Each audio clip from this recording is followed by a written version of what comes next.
I know you've all heard about the Cinderella story, but I'm sure you've never heard something like this. I'm talking about The Rough-Faced Girl by Rathburn, and it's illustrated by David Shannon. It's such a great book, and it talks about an Algonquin Indian girl and the invisible being who is searching for a wife. But just like in the traditional Cinderella story that we know, there's a catch. But this time, instead of a glass slipper, it's all about who can see him. Who can see the invisible man? That's the catch in the story, and that's how he's going to find a wife. This story takes place in a small village where a poor man has 3 daughters. Now, his older 2 daughters, they're really mean. They're snotty, and they're not very nice to their youngest sister. They make her sleep by the fire and tend to it and do all the dirty chores that they don't want to do. So this means that she has sort of a scarred face and a rough face, and her hair is a little singed from the fire, and she's kind of rough looking. So she's not the awesome girl that everyone looks to and says, wow, the invisible man's going to want to marry her. That's kind of where the story takes place. The invisible being, who also lives in the same village, he lives there with his sister, and he's looking for a wife. But as I said earlier, she has to be able to see him. And all of the women in the village want to be his wife. They want to grab his affections and his attention. But you're going to have to read to find out what happens at the end of this Cinderella fairy tale.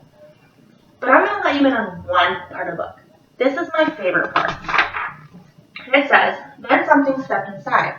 Though they heard breathing, the 2 sisters still couldn't see a thing. Suddenly, a great bow and a beaded quiver of arrows appeared in the air and were set down.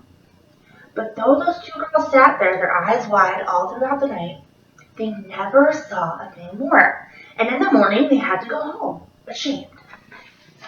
You're going to have to read to figure out a little bit more about who that was talking about. But it kind of gets you intrigued, right? Along with this book being an awesome read for me, there are some awards and merits that have been given throughout the years, and we have to acknowledge them, okay? So in 1993, there were a couple of awards that were given when this book was first published. And the book got the American Bookseller Pick of the List books in 1993, the Association of Booksellers for Children Bookseller Choice Award, also got the CBC Children's Book of the Year, and the IRA Teacher's Choice Award. And in 1994, continuing, it got the Golden Sour Award.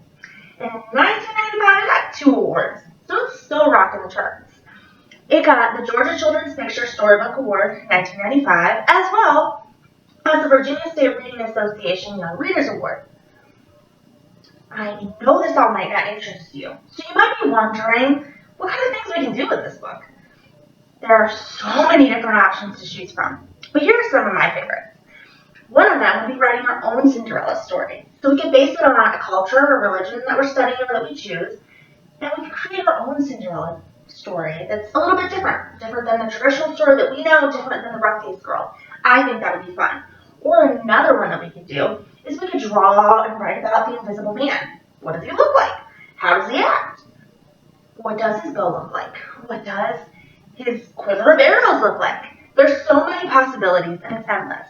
So trust me when I say that those possibilities are endless, and it's all about letting your imagination do the work.